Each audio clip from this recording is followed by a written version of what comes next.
means. So I want to look here at this story here and see how we're understanding something about the character, uh, how we are setting up and how we're setting up a conflict here. And again, just like when we were looking at the flowers, realize that all of the information may not be coming out directly.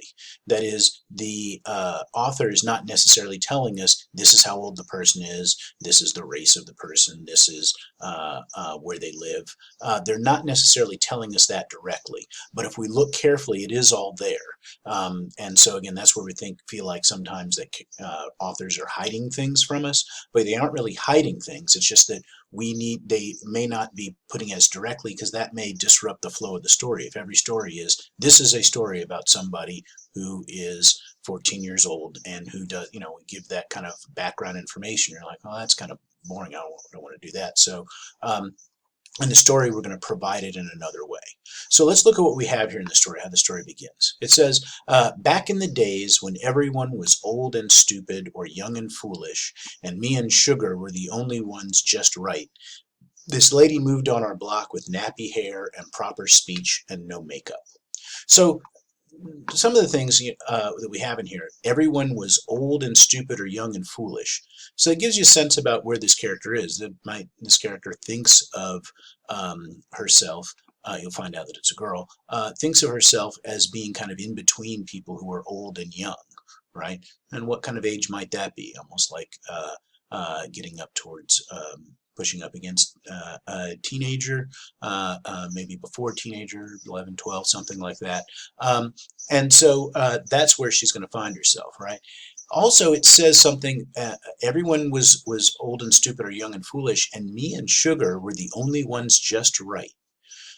That tells you something about how she thinks about herself. She says that she and her friend were not stupid or foolish, right? They were just right. They're the smart ones.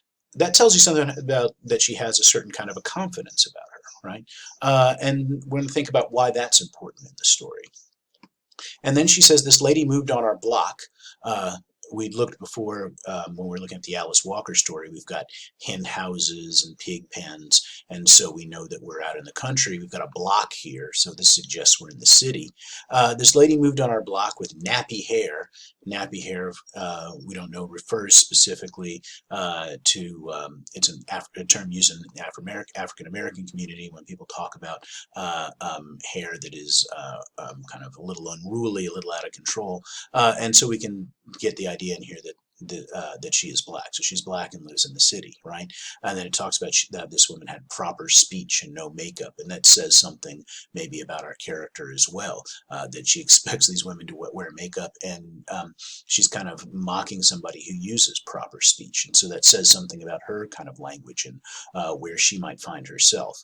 So there's a lot of information crammed into this first sentence about who she is, right? If we just look for it. So then the next one says, and quite naturally we laughed at her. Laughed the way we did at the junk man who went about his business like he was some big-time president and his sorry-ass horse's secretary, right? So he says they laugh at her. They've got a junk man. It said that this is a city, but the junk man has a horse. And when I recognize that horses were in used to have horses in New York City. You don't know yet that this is in New York City, but it is. And horses were rather common in New York City a long time ago. Even up into probably the 1950s or so, poor people would have still had horses, right? A junk man is a person who would come around and collect junk, just similar, not too dissimilar from people who come around and get recycling and things like that. So people who make a living of off of gathering that stuff that other people throw away. And she's kind of mocking the junk man, right? He thinks he's a big time president, but he's the junk man, right? And so you can see that, again, this kind of confidence, and then she's kind of mocking other people. And then she says, and we too. Hated the way we did the winos who cluttered up our parks and pissed on our handball walls and stank up our hallways and stairs so you couldn't halfway play hide and seek without a goddamn mask. And so let's think about it. They hate this woman with the nappy hair who shows up in the proper speech. They hate her like they did the winos. Winos, a term that you guys may not know, but it refers to people who drink wine, and it's we would use kind of like homeless people, except they're specifically usually homeless men who drink, and those are called winos. And so the winos cluttered up our parks and pissed on our handball walls. In this New York City, where people have handball, a lot of people outside the Northeast don't play handball, and stank up our hallways and stairs. They're in an apartment building, right?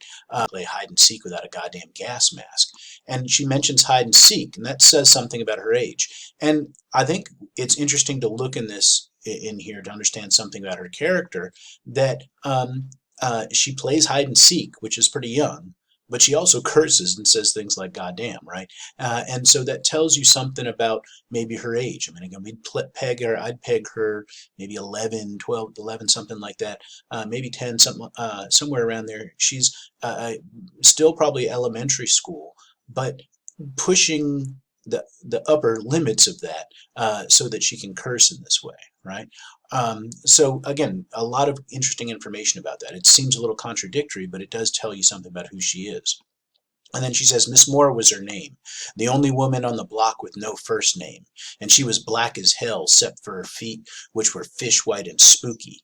And she was always planning these boring ass things for us to do, us being my cousin mostly, who lived on the block because we all moved north the same time into the same apartment, then spread out gradual to breathe. And our parents would yank our heads into some kind of shape and crisp up our clothes so we'd be presentable for travel with Miss Moore, who always did look like she was going to church, though she never did, which is just one of the things grown-ups talked about when they talked behind her back like a dog.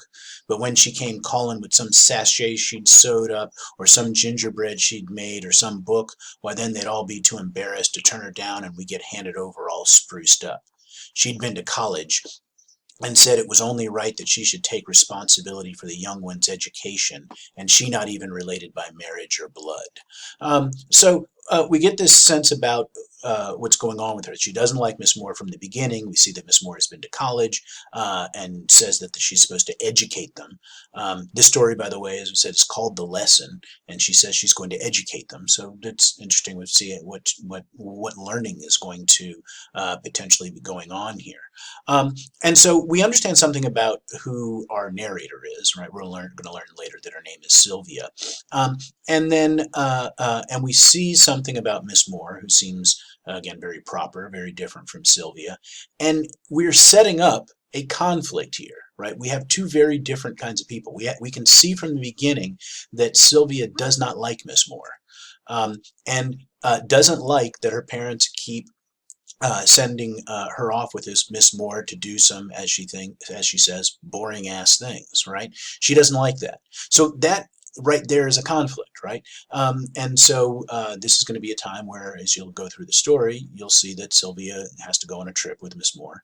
We'll see what where they go and what they see. But there is a conflict because she doesn't want to go. And then by the time we get to the end of the story, somewhere we're going to learn something about that. So again, even though we haven't got a battle, the kind of things you might have in a superhero movie, we are still having some kind of conflict between these two people, right? They have maybe a different understanding about things. Also recognize that Sylvia, she's young, but knows a lot. And one of the things that we should know, being older than Sylvia, is that if she's 11 years old and thinks that she knows everything, she probably doesn't, right?